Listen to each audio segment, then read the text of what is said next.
Are you non-binary? Keep watching to figure it out. Surgery gave me freedom. Welcome.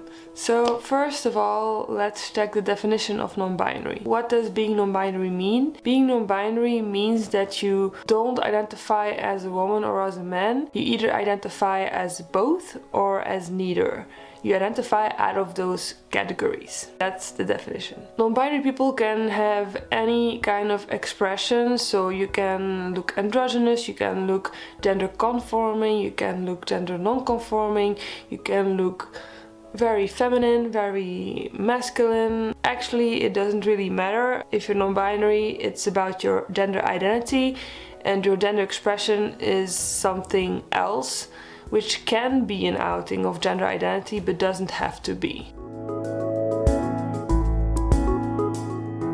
I made a list of things that could be possible signs that you are non-binary. Maybe you are, maybe you aren't, but these are possible signs. First of all, you're questioning your gender. And if you stumbled upon this video, you are probably questioning your gender. Because why otherwise would you stumble upon a video that explains to you whether you are non-binary or not? You must be on some kind of gender exploration journey, I would say. Basically, if you're questioning your gender, it might mean that your current gender feels a little bit off or very off. And yeah, that's why you are watching this video. When your gender feels a bit off, it might feel a bit like a sweater that you've outgrown a bit. It doesn't mean that you have to hate your current gender, but if it feels a little bit out of place, then that might mean that you are non-binary, or rather you're trans. Another thing would be public restrooms make you uncomfortable. If you're non-binary, then when you're in public restroom places, you will see that, well, most of the time there are only two options. You have one for the men, one for the women, often very clearly shown with a symbol, sometimes even very stereotypically, like a man who is dressed in a certain kind of clothing, a hat and, you know, trousers, and then the woman is maybe more like wearing a dress and heels and makeup. It could be less stereotypical, but you get the picture. There's clearly two options: men, women.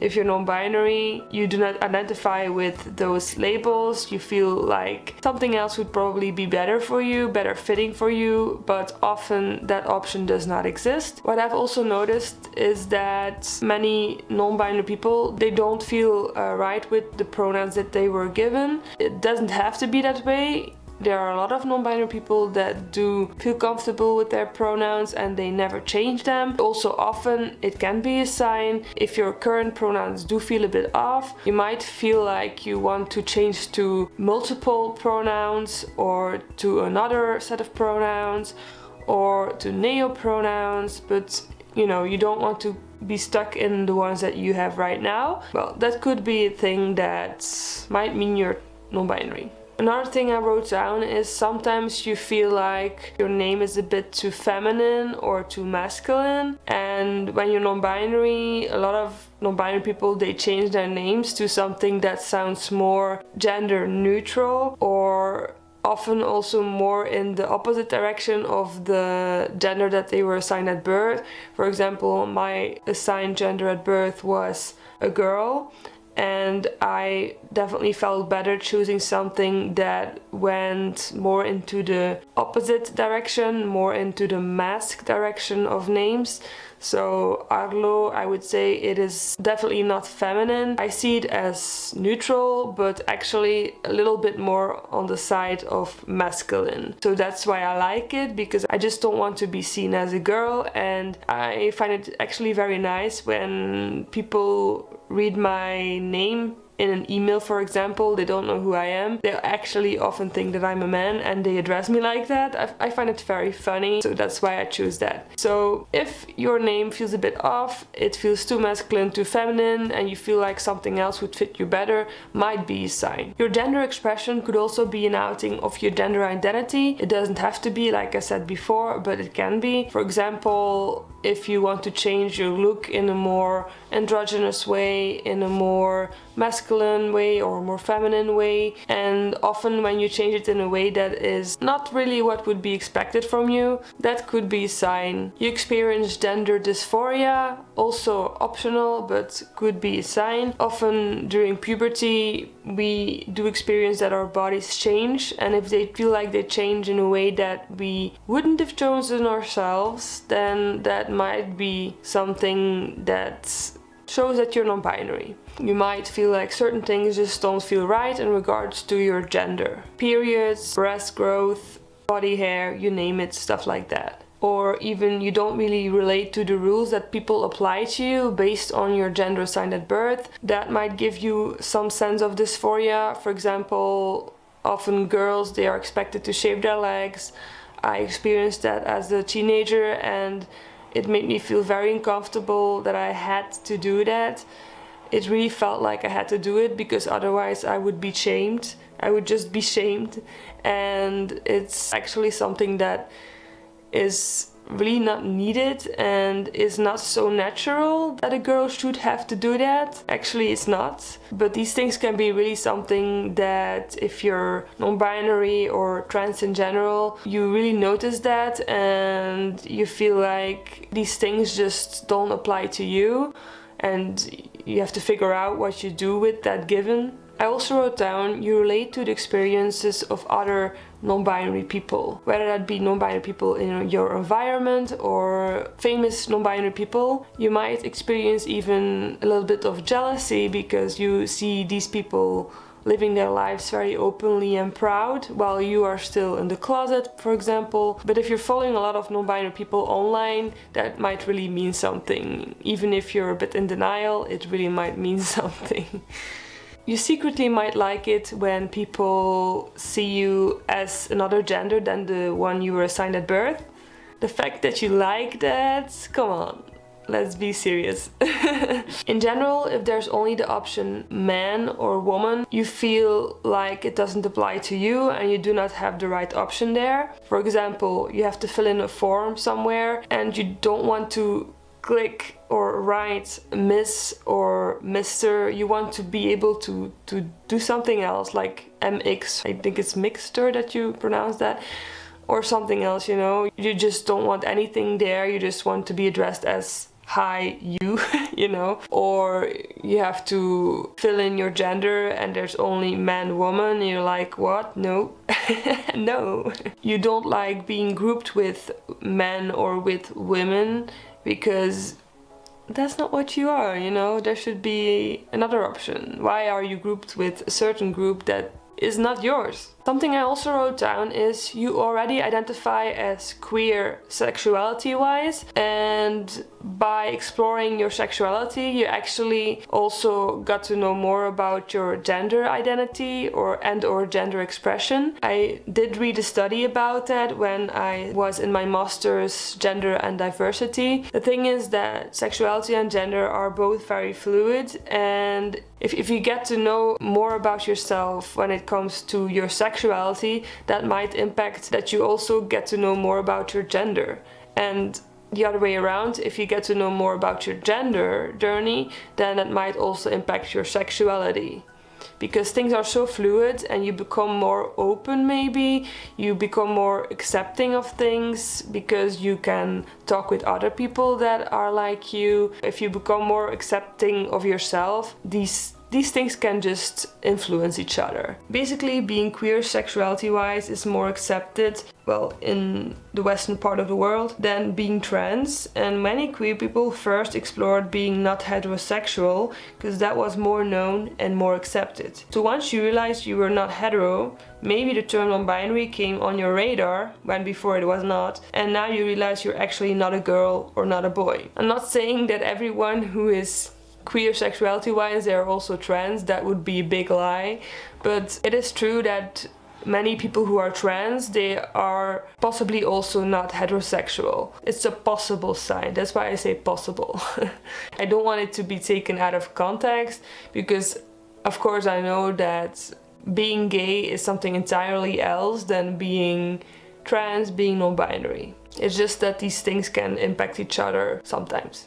What I also wrote down is internalized transphobia, and this is a very difficult one. Internalized transphobia is basically transphobia that we direct towards ourselves, and this stems from growing up in a society that is still cis and heteronormative, so which means that the norm is to be cisgender, not transgender, and to be heterosexual. And if you are queer in a way, then you might internalize that image of like, oh, I'm not part of the norm, this is weird, I shouldn't be this way, and you act like you hate those kinds of people when actually you're part of that group. Now, it's very difficult at first to realize that you do have internalized transphobia, because if you don't realize it in that moment, you just come across like a huge transphobe and not like someone who might be trans themselves. But I think in hindsight it could be a sign that you're trans, of course. It's just difficult to realize that in a moment that you have internalized transphobia.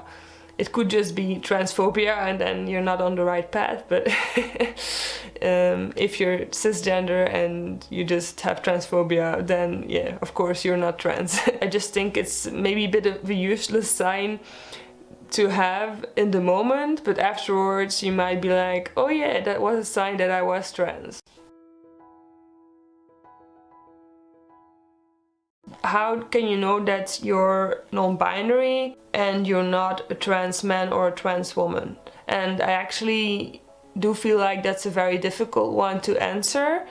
I think it's something that you might realize when you give it enough time.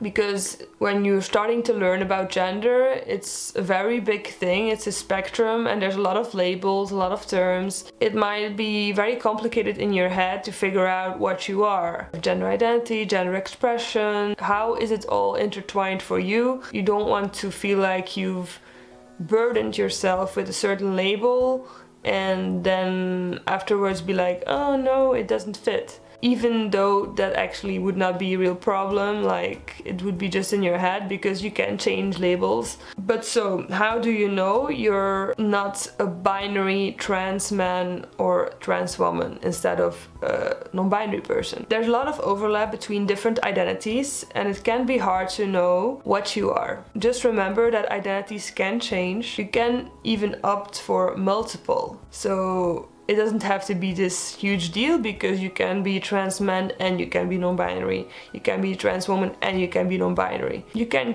keep your options open actually until you know for sure, or you can just keep those labels both forever. So just follow your inner feeling. I would say that if you do want to choose for one label, then just think if you would have a spectrum of gender, do you feel like you would still be somewhere within the circle, or would you be at the like very close to the end of the circle? If at the end you have man and woman, like would you be in between? Then I would say it would be more non-binary. Or are you definitely very, very close to the end, or just completely at the end?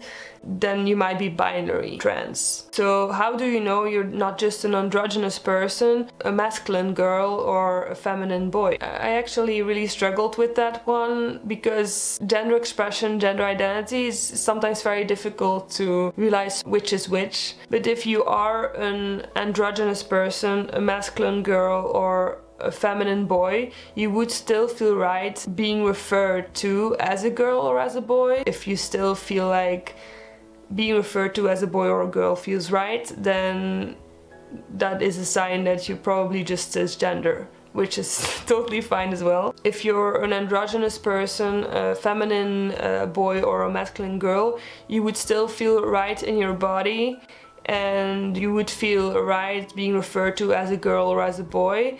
it wouldn't make you feel off about your gender. It just would feel like you're referred to as you are, and that means that you're cisgender. I also want to add a reminder here, the difference with being not heterosexual. Being gay, being bi, being queer is about sexuality, and this is about with who you go to bed. On the other hand, being trans, being non-binary is about gender identity specifically, and this is as who you go to bed. So this is the difference between the two. Thank you again for watching this video until the end. If you made it here, let me know in the comments if you relate to any of these signs. Are you non-binary? Are you trans? Did you have any of these signs growing up? Do you still relate to these things? Or are you cisgender and you realize because of this video, like, yeah, I definitely do not relate to this? Let me know. If you liked the video, please give it a thumbs up and leave a comment, subscribe. That would really help me out a lot. I have 2 channels. You can subscribe to both, Imare and Imare Talks. Thank you very much, and I'll see you next time. Bye. Can occupy space in my body. Surgery gave me freedom.